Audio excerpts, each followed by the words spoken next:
بسم اللہ الرحمن الرحیم۔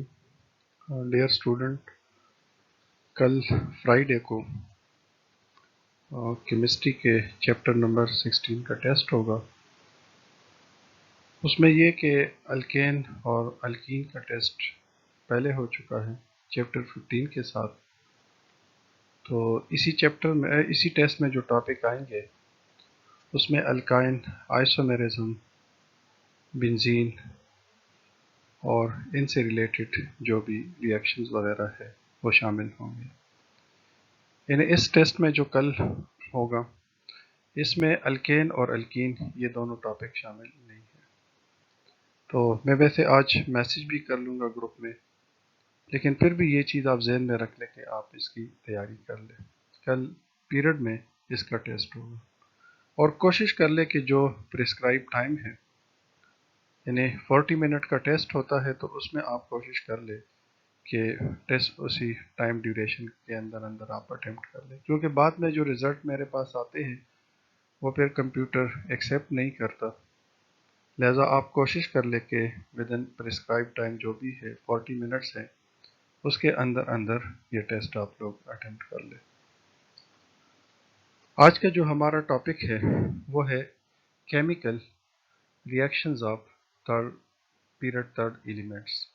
اس سے پہلے ہم نے تھرڈ پیریڈ کے ایلیمنٹ کے فزیکل پراپرٹی پڑھ لی، یا ایٹامک پراپرٹی، جس میں ایٹامک سائز، الیکٹرونیگیٹیوٹی، کنڈکٹیوٹی اور اسی طرح کے ٹاپک میں نے پہلے پڑھا لیے۔ اب ہم ان کے کیمیکل پراپرٹی پڑھیں گے یا کیمیکل ریئیکشن پڑھیں گے۔ سوڈیم سے لے کر کلورین تک ان کے ریئیکشن ہم پڑھیں گے۔ ریئیکشن کس کے ساتھ پڑھیں گے؟ واٹر کے ساتھ، آکسیجن کے ساتھ، اور اس کے بعد پھر کلورین کے ساتھ۔ پہلا ایلیمنٹ، پہلی ریئیکشن آتے ہیں ریئیکشنز وتھ واٹر، کہ تھرڈ پیریڈ کے ایلیمنٹ اور واٹر کے درمیان ریئیکشن کے نتیجے میں کون سے پروڈکٹ بنتے ہیں اور وہ ریئیکشن کس طریقے سے ہوتے ہیں۔ جیسے آپ جانتے ہیں کہ پہلا ایلیمنٹ ہمارے پاس آتا ہے سوڈیم۔ اب سوڈیم کا یہ ہے کہ لیبارٹری میں ہم اس کو کیروسین آئل میں ڈپ کر کے رکھتے ہیں، کیونکہ اس کا تعلق الکلی میٹل سے ہے، اور جیسے آپ لوگ جانتے ہیں کہ alkali metal are the most reactive metal in the periodic table. آپ ان کو باہر بھی ہوا میں رکھیں گے تو ہوا میں موجود مائسچر کے ساتھ، آکسیجن کے ساتھ ان کا فوراً ریئیکشن ہو جاتا ہے۔ اسی وجہ سے ہم ان ایلیمنٹ کو کیروسین آئل میں ڈپ کر کے رکھتے ہیں۔ دوسری بات، سوڈیم کو ہمیں ہاتھ بھی نہیں لگانا چاہیے، کیونکہ اگر سوڈیم کو ہم ہاتھ لگائیں گے تو ہمارے ہاتھوں کے اوپر جو مائسچر لگی ہوتی ہے اس کے ساتھ یہ ریئیکشن کر لے گا، اور اس سے ہاتھ کے جل جانے کا یا زخمی ہونے کا اندیشہ ہوتا ہے۔ تو اسی وجہ سے یہ چیز آپ ذہن میں رکھیں کہ سوڈیم جو ہے وہ ایک ڈراسٹک ریئیکشن کرتا ہے، اور اتنا وائلنٹ ریئیکشن ہوتا ہے کہ اس میں ٹک ٹک کی یا پٹاخوں کی آواز بھی آتی ہے، اور کبھی کبھار واٹر کے اوپر ہی آگ لگ جاتی ہے۔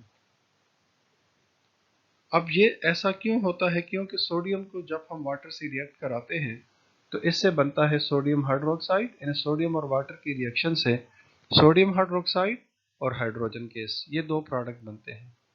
But this reaction is highly exothermic. Exothermic وہ ریئیکشن ہوتے ہیں کہ جن میں ہیٹ خارج ہوتی ہے۔ سو دس ریئیکشن از ہائیلی ایکزوترمک۔ اور اس میں بھی آپ دیکھیں کہ جو ہائیڈروجن گیس بنتی ہے تو ہائیڈروجن بیسیکلی آگ پکڑنے والی گیس ہے، اٹ کیچ فائر، اس کو آگ لگتی ہے۔ تو جو ہیٹ یہاں پہ خارج ہوتی ہے ایکزوترمک ریئیکشن میں، جو ہیٹ خارج ہوتی ہے اس سے یہ ہوتا ہے کہ ہائیڈروجن گیس آگ پکڑ لیتی ہے، اور کبھی کبھار واٹر کے اوپر جو ہے وہ آگ لگ جاتی ہے۔ تو یہ ریئیکشن بغیر کسی ٹیمپریچر کے ہوتا ہے، بہت جلدی ہوتا ہے، اور وائلنٹ قسم کا ریئیکشن ہوتا ہے۔ اگلا ایلیمنٹ ہمارے پاس آتا ہے میگنیشیم۔ اب آپ دیکھیں کہ پیریڈ میں جب ہم فرام لیفٹ ٹو رائٹ جاتے ہیں تو عام طور پر میٹل کی جو ریئیکٹیوٹی ہے وہ ڈیکریز ہوتی ہے، تو میگنیشیم کی ریئیکٹیویٹی جو ہے وہ سوڈیم سے سلو ہوتی ہے۔ کولڈ واٹر کے ساتھ بھی یہ ریئیکشن کرتا ہے اور ہاٹ واٹر کے ساتھ بھی کرتا ہے، لیکن یہ ریئیکشن اتنا وائلنٹ یا اتنا ڈراسٹک نہیں ہوتا کہ جتنا جو ہے وہ سوڈیم کا ریئیکشن ہوتا ہے، کیونکہ اس کی ریئیکٹیویٹی سوڈیم سے کم ہوتی ہے، لہذا اس کے ریئیکشن جو ہے وہ بھی سوڈیم کے مقابلے میں سلو ہوتے ہیں۔ پروڈکٹ تقریباً اسی طرح بنتے ہیں، جو سوڈیم اور واٹر سے پروڈکٹ بنتے ہیں تقریباً اسی طرح پروڈکٹس اس سے بھی بن جاتے ہیں، لیکن اس کا ریئیکشن کیا ہے، بہت زیادہ سلو ہوتا ہے ایز کمپیئر ٹو سوڈیم۔ پھر اس میں ہم ریئیکشن کو دو کیٹیگری میں ڈیوائڈ کرتے ہیں۔ ایک کیٹیگری کی ریئیکشن وہ ہے جس میں میگنیشیم ریئیکشن کرتے کولڈ واٹر کے ساتھ، اور جس کے نتیجے میں بنتا ہے میگنیشیم ہائیڈروکسائڈ اور ہائیڈروجن گیس ریلیز ہوتی ہے۔ لیکن اگر یہی سیم ریئیکشن ہم میگنیشیم کا سٹیم کے ساتھ کر لیں، یعنی واٹر کو پہلے ہم سٹیم میں کنورٹ کر کے پھر اس کے ساتھ میگنیشیم کا ریئیکشن کر لیں، تو اس سے میگنیشیم آکسائڈ بنتا ہے اور ہائیڈروجن گیس بنتی ہے۔ تو اکثر پیپر میں کویسچن آتا ہے کہ right the reaction of magnesium with cold and hot water۔ تو یہ کہ اگر پیپر میں اس طرح کے کویسچن آتے ہیں تو وہاں پر یہ جو انگلش ہے اس کے لکھنے کی زیادہ ضرورت نہیں ہے، صرف ان چیزوں کو آپ تھوڑا سا ذہن میں رکھیں گے۔ اگلی چیز اس میں جو امپورٹنٹ ہے وہ یہ ہے کہ magnesium hydroxide is formed as a very thin layer on magnesium of this tends to stop the reaction۔ اس میں تھوڑی سی یہ کہ میگنیشیم کے اوپر جب میگنیشیم ہائیڈروکسائڈ کی لیئر ڈپازٹ ہو جاتی ہے تو تھوڑی دیر کے بعد ریئیکشن جو ہے وہ رک جاتا ہے، لیکن سٹیم کے ساتھ اگر یہ ریئیکشن ہو تو یہ ریئیکشن رکتا نہیں ہے، کیونکہ میگنیشیم آکسائڈ جو ہے وہ سٹیم کی موجودگی میں میگنیشیم کے اوپر ڈپازٹ نہیں ہوتا، تو اسی وجہ سے یہاں پر میگنیشیم جو ہے وہ کمپلیٹلی کنزیوم ہوتا ہے، جس سے میگنیشیم آکسائڈ بنتا ہے اور ہائیڈروجن گیس بن جاتی ہے۔ تو ان ریئیکشن کو آپ نے یاد رکھنا ہے اور ان کی یہ ایکسپلینیشن جو ہے یہ بھی آپ یاد رکھیں گے، ٹھیک ہے، یہ چیز آپ ذہن میں رکھیے۔ اگلا پھر ایلیمنٹ آتا ہے ایلومینیم۔ ایلومینیم کی ریئیکٹیویٹی میگنیشیم سے بھی کم ہوتی ہے، اور اسی طرح نارمل ٹیمپریچر پر جو واٹر ہے، یعنی جو کولڈ واٹر ہوتا ہے اس کے ساتھ ایلومینیم کا ریئیکشن نہیں ہوتا، لیکن اگر اس کو ہم سٹیم کے ساتھ ہیٹ کر لیں تو اس کے نتیجے میں ایلومینیم آکسائڈ بنتا ہے اور ہائیڈروجن گیس بنتی ہے میگنیشیم کی طرح، اس کا بھی میگنیشیم آکسائڈ بنتا ہے، اس کا ایلومینیم آکسائڈ بنتا ہے۔ لیکن یہاں پہ ایک چیز اور ہے کہ ایلومینیم آکسائڈ کی لیئر جب ایلومینیم کے اوپر جمع ہو جاتی ہے تو وہ بہت زیادہ ہارڈ قسم کی لیئر ہوتی ہے اور بہت آپ سمجھ لیں ٹف لیئر ہوتی ہے، جس کی وجہ سے فردر واٹر کے ویپر ایلومینیم تک نہیں پہنچتے، تو ایلومینیم آکسائڈ اندر ایلومینیم کو پروٹیکٹ کر لیتا ہے، جس کی وجہ سے واٹر کی ایکسس جو ہے وہ میٹل تک نہیں ہوتی، تو اسی وجہ سے اکثر پھر یہ ریئیکشن جو ہے وہ سٹاپ ہو جاتا ہے۔ تو اگر ایلومینیم کا آپ سٹیم کے ساتھ ریئیکشن کر لیں تو ایلومینیم آکسائڈ کی لیئر کی وجہ سے ریئیکشن جو ہے وہ یا تو سٹاپ ہو جاتا ہے یا بہت سلولی جاتا ہے، لیکن اگر آپ پاؤڈرڈ ایلومینیم کے ساتھ ریئیکشن کر لیں سٹیم کا تو پھر یہ پرابلم ایلومینیم آکسائڈ کی فارمیشن کا جو پرابلم ہے یہ پھر نہیں ہوتا، پھر تقریباً وہ پاؤڈرڈ ایلومینیم جو ہے وہ کمپلیٹلی ریئیکشن کر لیتا ہے۔ نیکسٹ ایلیمنٹ ہمارے پاس ایلومینیم کے بعد فاسفورس آتا ہے اور پھر سلفر آتا ہے، اور ان دونوں کی یہ پراپرٹی ہے کہ یہ واٹر کے ساتھ کسی قسم کے ریئیکشن جو ہے وہ نہیں کرتے، تو اسی وجہ سے یہاں پر ان کی ریئیکشن بھی گیون نہیں ہے، کیونکہ فاسفورس اور سلفر یہ نہ سٹیم کے ساتھ ریئیکشن کرتے ہیں اور نہ ہی یہ واٹر کے ساتھ ریئیکشن کرتے ہیں، اور یہی وجہ ہے کہ ان کی ریئیکٹیویٹی جو ہے وہ اس میں شامل نہیں ہے، یا ان کی ریئیکشن جو ہے وہ شامل نہیں ہے۔ نیکسٹ ایلیمنٹ سلفر کے بعد آتا ہے کلورین۔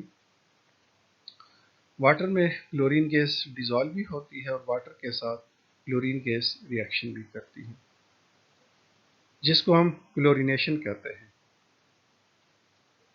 اب آپ دیکھیں کہ جب کلورینیشن ہوتی ہے اور کلورین گیس جیسے اس کا گرینش یلو کلر ہوتا ہے، تو جس وقت وہ کلورین گیس واٹر میں ڈیزالو ہو جاتی ہے تو اس سے گرین سولوشن بن جاتا ہے اور ایک قسم کا ریورسیبل ریئیکشن سٹارٹ ہوتا ہے۔ اس ریئیکشن کے نتیجے میں ایک بنتا ہے ہائیڈروکلورک ایسڈ HCl بن جاتا ہے، اور دوسرا ایسڈ جو ہے وہ ہائپوکلورس ایسڈ بنتا ہے، ہائیڈروکلورک ایسڈ اینڈ ہائپوکلورس ایسڈ۔ تو جس وقت ہم کلورین کو واٹر میں ڈیزالو کر لیتے ہیں تو کلورین کا واٹر کے ساتھ ریئیکشن ہو جاتا ہے اور ہائیڈروکلورک ایسڈ اور ہائپوکلورس ایسڈ کا مکسچر بن جاتا ہے۔ اس میں بھی اب ایک چیز ہوتی ہے کہ ہائیڈروکلورک ایسڈ واٹر میں آئنائز ہو جاتا ہے، ہائپوکلورس ایسڈ جو ہے اٹ از انسٹیبل، یہ آگے ڈیوائڈ ہوتا ہے، اس سے پھر HCl بنتا ہے اور پھر ایٹامک آکسیجن کے ایٹم بنتے ہیں یا ایٹامک آکسیجن بنتا ہے۔ اور یہی وجہ ہے کہ واٹر میں جب ہم کلورینیشن کرتے ہیں تو اس کا بنیادی مقصد کیا ہے؟ واٹر کو جراثیم سے یا جرم سے پاک کرنا، کیونکہ ہائپوکلورس ایسڈ سے جو آگے ایٹامک آکسیجن کے ایٹم بن جاتے ہیں وہ جرمز کو کل کر لیتے ہیں، جرم اس کی وجہ سے ختم ہو جاتے ہیں۔ تو اس پورے پروسیس کو اگر ہم نے ڈیم کے پانی کو بڑے پیمانے پر پانی کو جرم سے صاف کرنا ہو تو اس کے لیے عام طور پر ہم کلورینیشن کرتے ہیں، کلورین کے اس میں ایڈیشن کرتے ہیں۔ یہ چیز آپ وہاں پر انوائرمنٹل کیمسٹری کا آگے جو چیپٹر آئے گا ادھر بھی کلورینیشن ہوگی، اور آپ لوگوں نے 9th میں بھی کلورینیشن کا پروسیس پڑھا ہوگا۔